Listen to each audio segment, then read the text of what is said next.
In 1963, in a quiet town in central Turkey, a man was renovating his home. The village of Derinkuyu sat among low hills of soft volcanic rock, the kind of stone that crumbled easily under a chisel. When he broke down a wall in his basement, he expected to find only more stone. Instead, he found a dark, narrow passage leading into the earth. Curiosity overcame fear. He took a lamp and stepped inside. The tunnel sloped downward, and the air grew cold.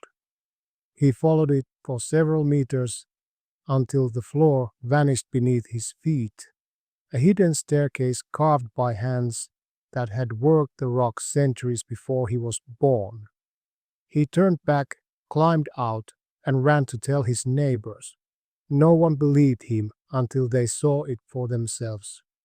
When archaeologists arrived weeks later, they realized it was not just a tunnel, it was an entire city, buried beneath the town. The discovery stunned the world. What the man had opened was a doorway into history, a forgotten labyrinth reaching nearly 300 feet below the surface. There were rooms, staircases, air shafts, wells, stables, kitchens, even churches.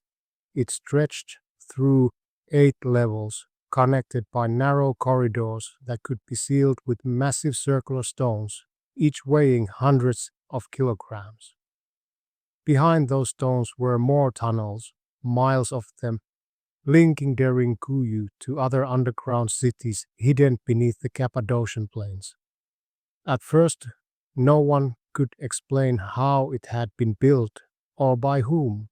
The tunnels were too extensive, too precise, and carved from solid rock using tools that should not have existed in the time it was made.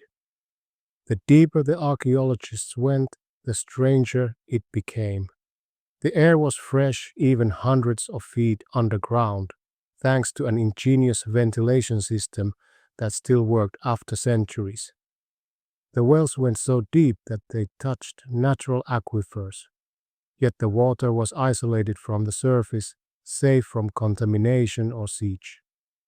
Every chamber had a purpose: kitchens with soot-stained ceilings, food storage rooms, wine presses, even small stone troughs for animals. There were schools and churches, with altars still visible, carved directly from the rock. It was not a shelter built in panic, it was a city, planned, structured, alive. When the lights flickered along the tunnels for the first time, the archaeologists said it felt like the earth itself was waking up. Dust rose like breath from the stone, and silence filled the chambers where thousands of voices had once echoed. Derinkuyu became one of the greatest archaeological discoveries of the 20th century. But the deeper question remained unanswered: who built it and why? The first clues came from the rock itself. The soft, volcanic tuff of Cappadocia is easy to carve but difficult to preserve.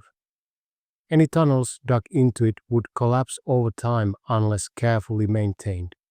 That meant the builders not only knew how to dig, but how to engineer stability.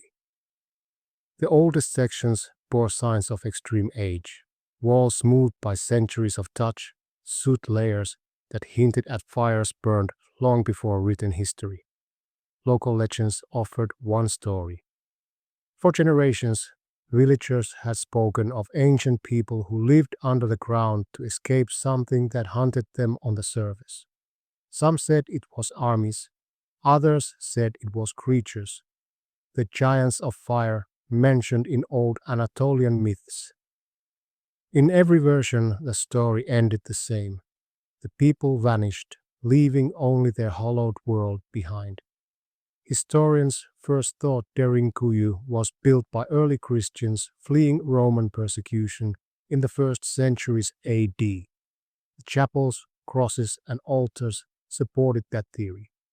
But as excavation continued, evidence showed that the city was far older. Layers of soot and artifacts dated back not hundreds, but thousands of years, possibly to the time of the Hittites or even earlier.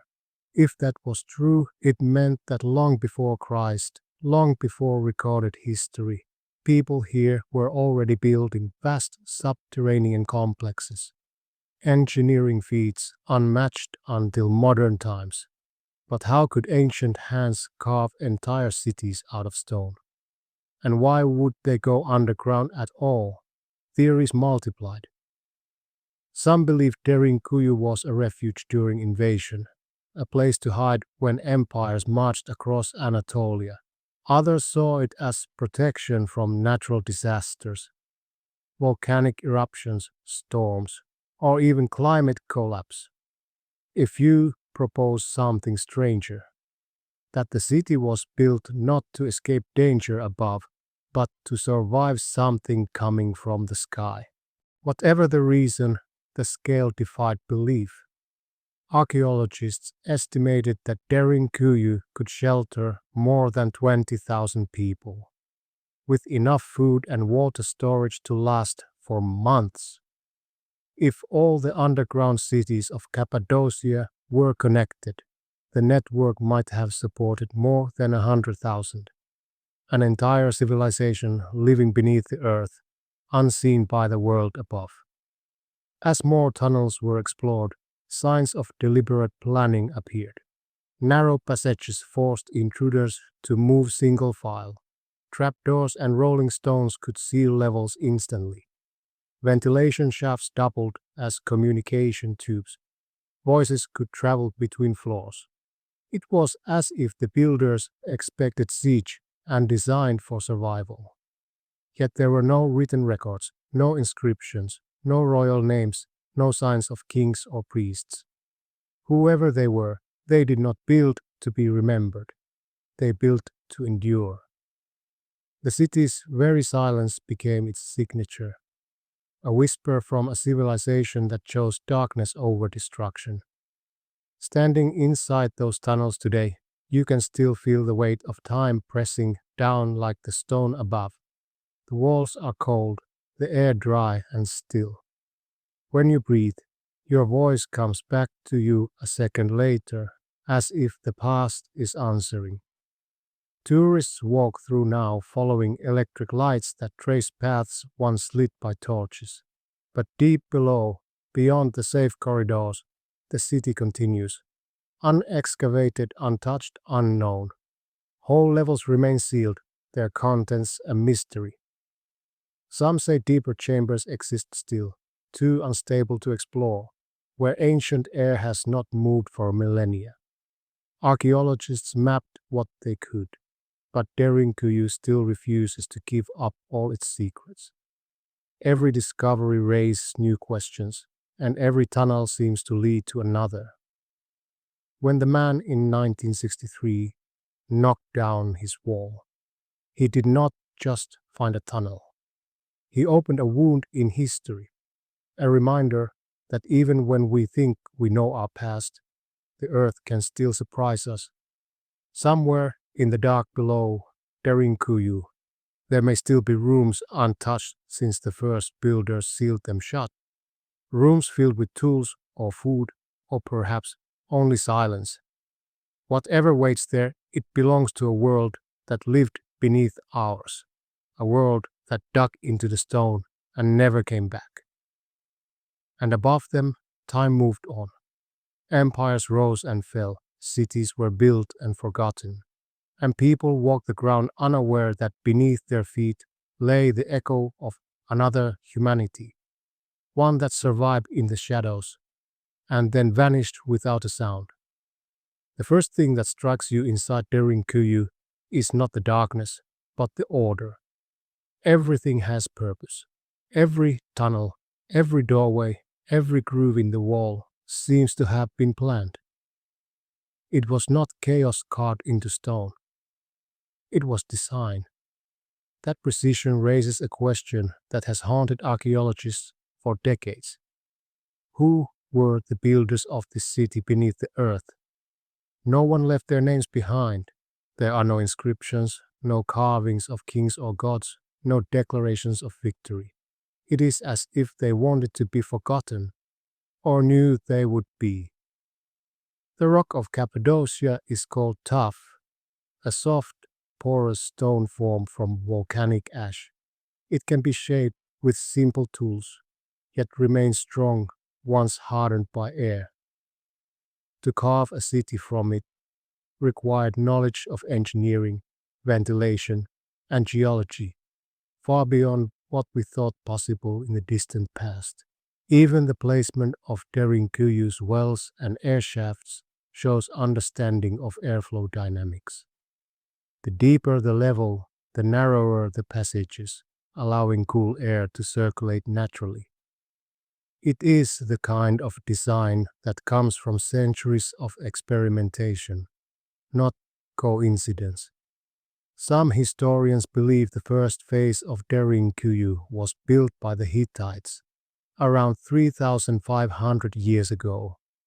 The Hittite Empire ruled much of Anatolia and was known for its engineering, fortresses, canals, and vast stone gates. When the empire fell, its people scattered, perhaps fleeing invaders from the north.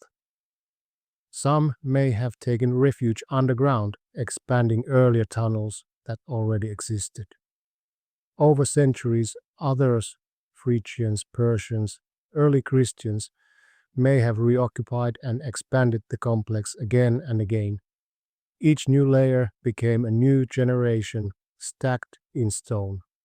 But others argue it is far older still, a structure that predates any known civilization in the region. They point to the scale and complexity, to the erosion that suggests extreme age, and to the legends that speak of a forgotten race that descended into the earth when the sky turned against them. Those stories may sound like myth, but myth often hides memory. Whatever the truth, the builders understood survival in ways modern civilization has almost forgotten. They carved living quarters with raised platforms for sleeping, niches for oil lamps, and narrow doors that could be sealed with round stones, early blast doors in a world without machines. The deeper levels were reserved for storage and security, the upper levels for animals and ventilation. Even at full capacity, the air would have remained breathable, a feat that seems almost impossible without modern tools. Life underground must have been both claustrophobic and strangely peaceful. Far from the chaos above, the people of Derinkuyu lived in perpetual twilight. Their only light came from flickering oil lamps. The walls were smooth, blackened by centuries of smoke. Every sound, footsteps, whispers, the crying of children, echoed endlessly through the stone. There was no wind, no weather, no seasons, only the rhythm of human life against the pulse of the earth. Archaeologists have found traces of kitchens, soot-stained ceilings, grinding stones, and storage jars that once held grains and dried fruits. The inhabitants raised pigeons for food and communication. They brewed wine and stored it in rock-cut vats that still hold the smell of fermentation. Children must have played in the corridors, chasing shadows cast by torchlight. In one chamber, an ancient schoolroom was found, benches carved directly into the rock, and a small niche at the front where a teacher may have stood. Even in darkness, they taught their children to read, to sing, to remember. But Derinkuyu was more than a home. It was a fortress. The round stone doors, massive, perfectly balanced discs, could be rolled across passages to block them completely. Each could only be opened from the inside, using small holes that acted as handles. If invaders breached one level, the residents could retreat deeper, sealing off the path behind them. To an outsider, the city would become a maze of dead ends. In the quiet depths, you can still see where those stones once stood, grooves worn smooth by hands that pushed them into place. Some still rest where they fell, half buried in dust, waiting for hands that will never return. The people of Derinkuyu lived in cycles of emergence and retreat. When the surface was safe, they would return to their fields to plant and harvest. When danger came, invasion, drought, or disaster, they descended again, carrying their animals and food with them. Some stayed below for weeks, others for months. The city could sustain life for as long as it needed to. In this strange rhythm, entire generations passed. Children were born underground, grew old, and died without ever seeing the open sky. Their bones became part of the dust that now lines the tunnels, silent witnesses to a life both hidden and complete. To live this way required faith in the earth itself. In most ancient cultures, the underworld was a place of the dead, but here it was a place of safety. The people of Derinkuyu reversed the oldest human instinct. Instead of fearing the darkness below, they embraced it. They built a world where survival meant surrendering to the earth. That choice leaves a haunting question. What was happening above that made life underground seem better? Some researchers think Derinkuyu and its sister cities were refuges during centuries of invasion. Hittites fleeing Assyrians, later Christians fleeing Rome or Arab raids. But others see signs of something greater. They note that Cappadocia's geology shows evidence of massive volcanic activity thousands of years ago. Eruptions could have darkened the sky for years, forcing people underground until the air cleared. If true, the underground cities were not just shelters, they were arks, places to wait while the world healed. Still, others suggest that Derinkuyu was built for reasons beyond survival, as part of a spiritual or ritual tradition. Some chambers seem ceremonial, with carvings that resemble ancient symbols of rebirth and protection. To live beneath the ground, to die and return, to emerge again into the light, it mirrors the oldest stories humanity has ever told. Perhaps the people who carved these tunnels did not see themselves as escaping death, but as participating in a cycle older than memory itself. In that sense, Derinkuyu may have been both refuge and temple, a sanctuary built not only against danger, but against time. When you walk through its corridors today, the air still carries a sense of reverence. Even without inscriptions, you can feel that this was not just architecture, it was belief made solid. Every wall speaks of patience, of hands that worked slowly and carefully, knowing that the world above might not always be kind. In that silence, it is easy to imagine what it must have been like when the last torches were extinguished. The city sealed, its people waiting for safety that never came. At some point, perhaps centuries later, the survivors did not return. The entrances collapsed, dust filled the air shafts, and Derinkuyu fell asleep. The earth does not forget easily. When the man in 1963 broke through his wall, he was not the first to rediscover Derinkuyu, only the latest. Others may have stumbled upon its upper chambers long ago, only to seal them again in fear or reverence. Each rediscovery becomes another layer in the city's long story, a chain of forgetting and remembering that stretches back into prehistory. No one knows exactly how far the tunnels go. Even today, only a fraction has been explored. Ground-penetrating radar shows more passageways extending for kilometers beyond the mapped sections, possibly connecting to other underground cities, Kaimakli, Oskonak, and Mazu. If they truly link together, the network would be unlike anything else on Earth. Civilization beneath a civilization. And yet, for all its scale, the mystery of who built it remains. There are no monuments, no records, no names carved into the stone. It is as if the builders cared more about survival than legacy, or believed that anonymity itself was sacred. In a world obsessed with being remembered, Derinkuyu stands as the opposite, a monument to silence. Its greatness lies not in its glory, but in its humility. It asks nothing of the future but to be left in peace. But peace rarely lasts. Every generation that finds it awakens the same questions. Who were these people and why did they choose the dark? And each answer brings us a little closer to understanding that the story of Derinkuyu is not just about ancient builders. It is about us, the part of humanity that still hides, still fears, and still digs deep when the world above becomes too much to bear. When the archaeologists mapped the first 8 levels of Derinkuyu, they believed they had uncovered the entirety of the city. But as they traced the tunnels outward, something unexpected appeared. Passages didn't end. They kept going. Some curved downward again, others stretched for hundreds of meters, their air thick with dust that hadn't moved in centuries. One tunnel led north, another east.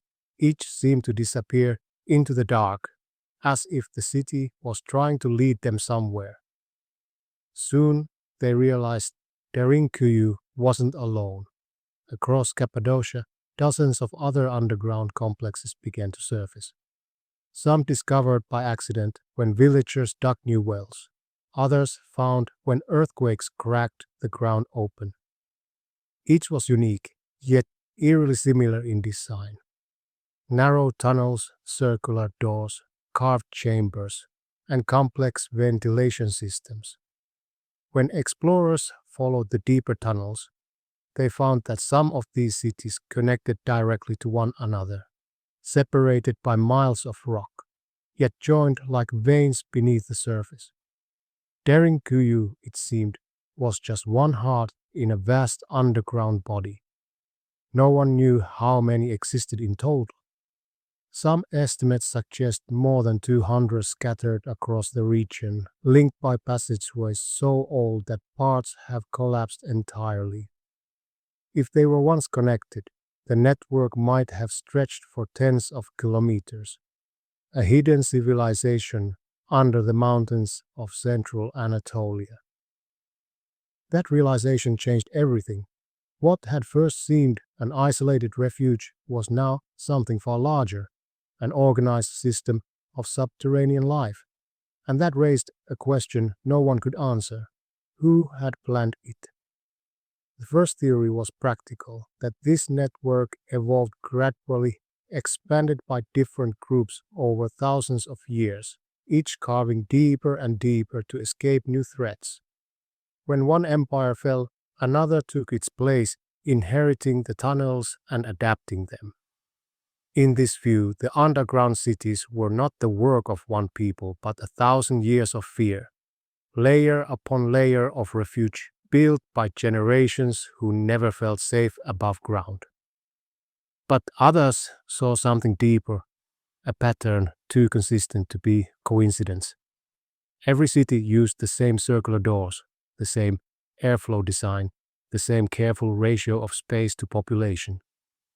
It was as if they were following a shared blueprint passed down from a forgotten origin. And the farther researchers traced these tunnels, the stranger the parallels became. In other parts of the world, from Egypt to South America, ancient legends spoke of people who went beneath the earth during times of catastrophe, floods, fire from the sky, the fall of gods. Those stories sound like myth, but their recurrence across cultures suggests something older than history, a memory of survival. Perhaps the people of Cappadocia were part of the same memory, preserving in stone the instinct that when the world changes, you go below. Some modern archaeologists dismiss these ideas as fantasy, preferring more grounded explanations. They argue that the tunnels served practical purposes, hiding from invaders, storing food, or surviving seasonal extremes. But even the most cautious admit that the sheer coordination required to build so many connected cities remains unexplained. To carve such a system without modern tools would have taken centuries. Tunnels would need constant reinforcement, air shafts' precise alignment, and an understanding of how to dig without collapse. Yet no written plans or instructions have ever been found. It's as if the knowledge simply existed, passed from hand to hand, generation to generation, like a secret language of stone. As excavations continued, evidence emerged of shared use. Coins from the Byzantine period, pottery from the Roman era, and artifacts from early Christian communities were found together, layered in the same soil. It meant Derinkuyu had not just been abandoned and rediscovered once, but many times. Each culture that found it made it their own, leaving traces like fingerprints on the same ancient bones. Among the most haunting discoveries were the frescoes, faint outlines of crosses, fish, and angelic shapes painted on walls deep within the tunnels. In the flicker of lamplight, they seem almost to move, as if the souls of those who worshipped there still hover in the shadows. For early Christians, these spaces were sanctuaries, places to pray in secret when persecution above grew too fierce. Here, faith survived by going underground, literally and spiritually. But the origins were still older and stranger. One legend tells of an age when giants walked the earth, creatures of fire and light who lived in the mountains. When their anger set the skies ablaze, the smaller people fled below, digging deep to escape their wrath. The fire stopped, but they never came back. Over time, the story became a warning. The world above is dangerous. Safety lies beneath. In every culture, there are echoes of the same idea. In Sumerian myth, humanity begins underground, emerging to sunlight only after the gods allow it. In Greek legend, the first king of men rules in caverns before the birth of the Olympians. Even in biblical texts, the earth opens and shelters the faithful during divine punishment. To live below was not just survival, it was obedience to something cosmic. Maybe the people of Derinkuyu were carrying that memory forward, repeating an ancient ritual of descent. The return to the womb of the earth when the sky becomes hostile.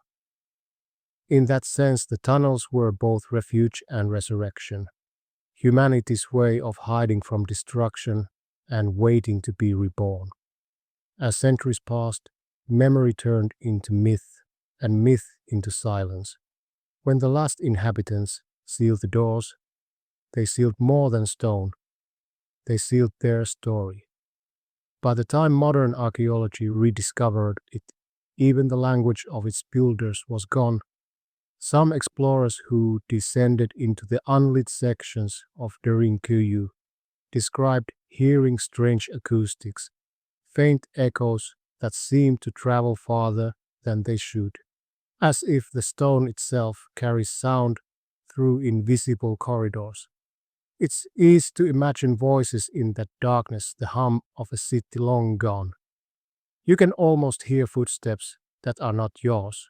Those tunnels are dangerous now. Many are unstable, uncharted, still filled with dust that can suffocate a torch.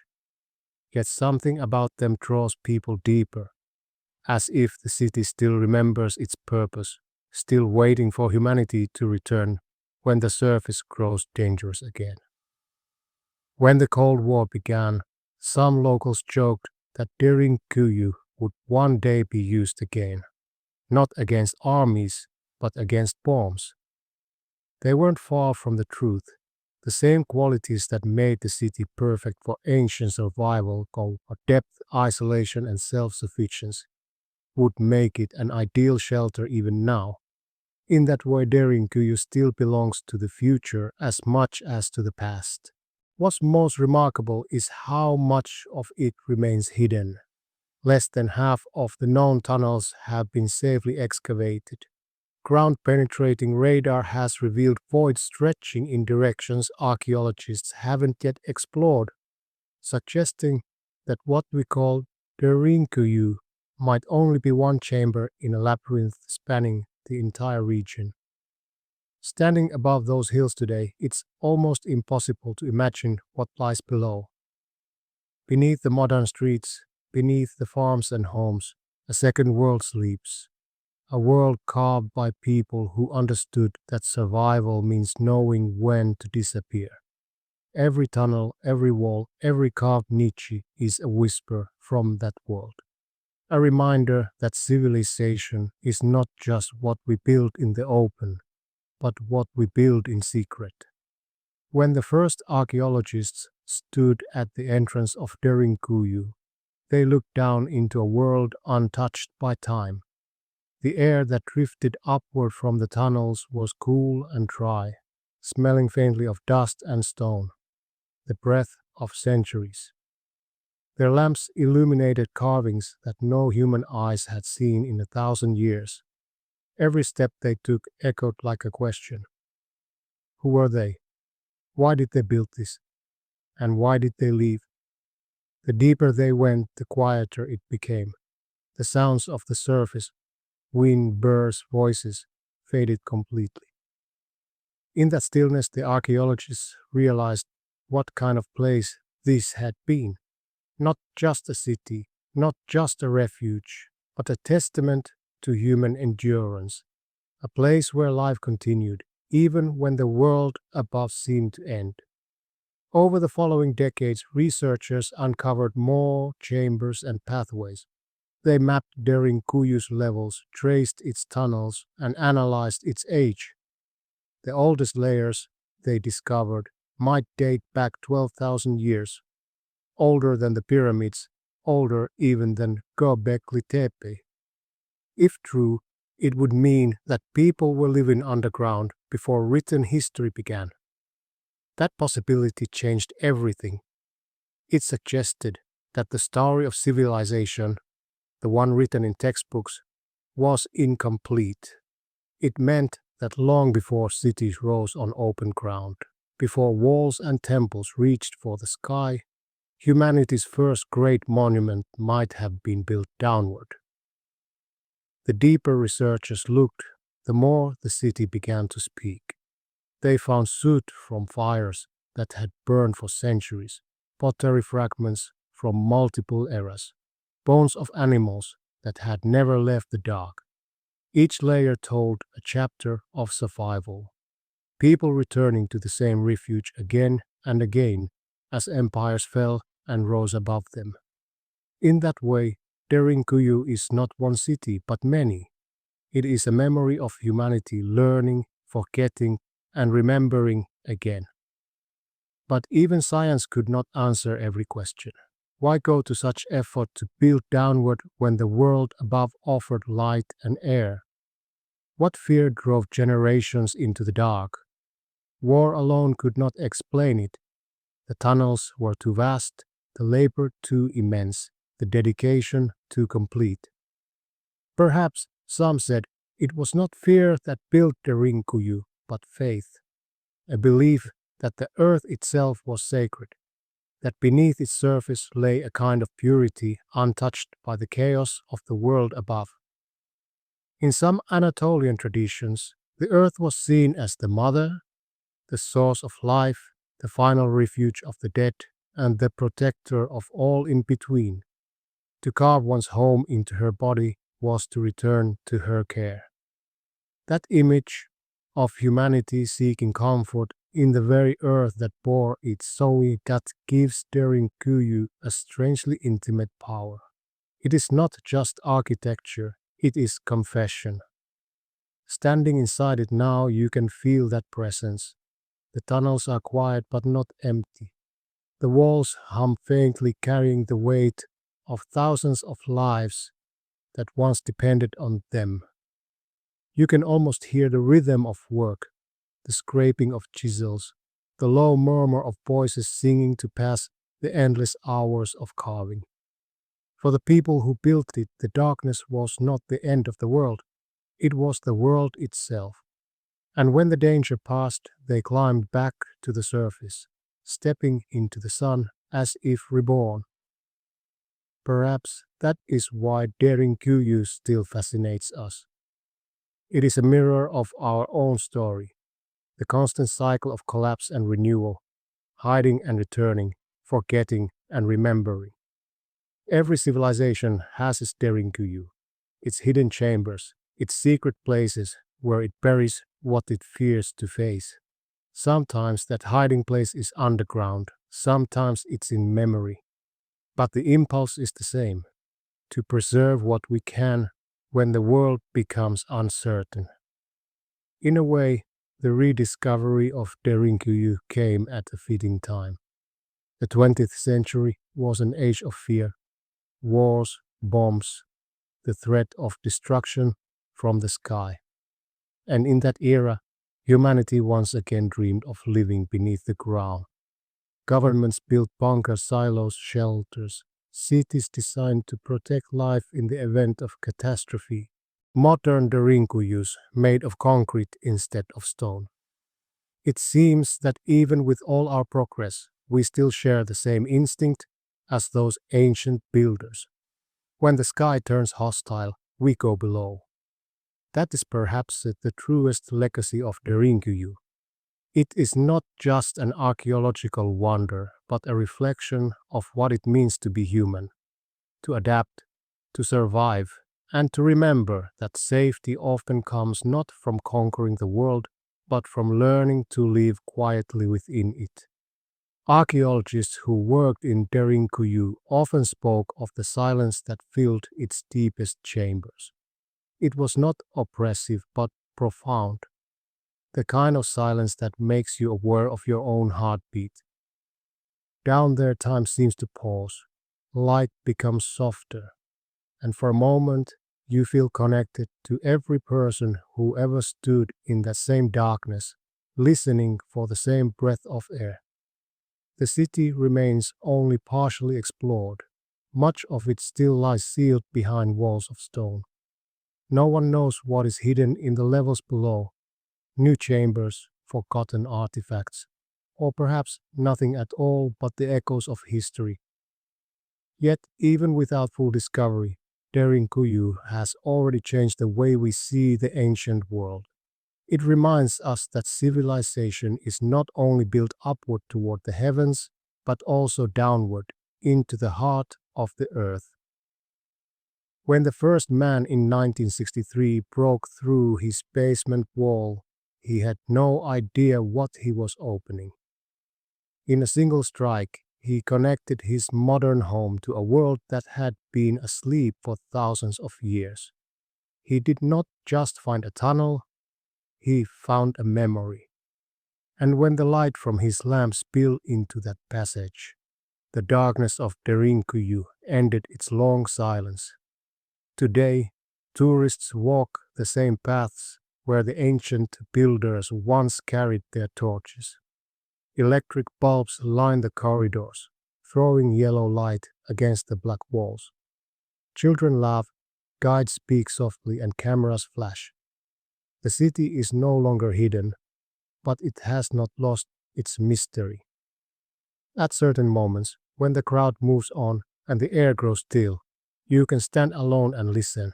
The stone seems to breathe, and for just a second it feels as though the ancient city is alive again, waiting, watching, remembering.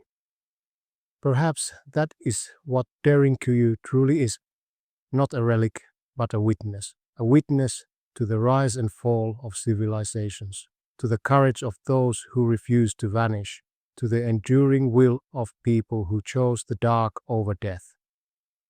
It has outlasted empires, religions, and languages. It will likely outlast us too.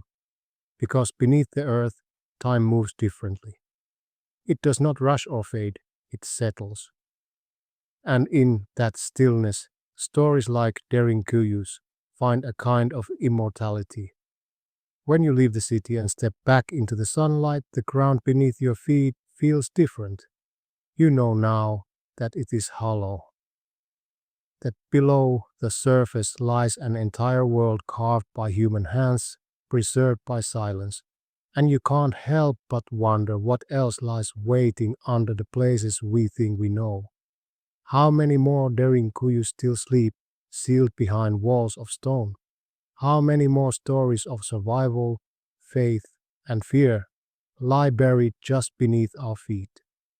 We dig for history, but sometimes history is digging for us, reaching upward through the cracks, trying to remind us that even in the darkest times, humanity finds a way to endure. Derinkuyu is proof of that endurance, a monument not to power but to persistence, not to rulers but to survivors. It tells us that when the light fades, we are capable of building our own, even if it must burn underground.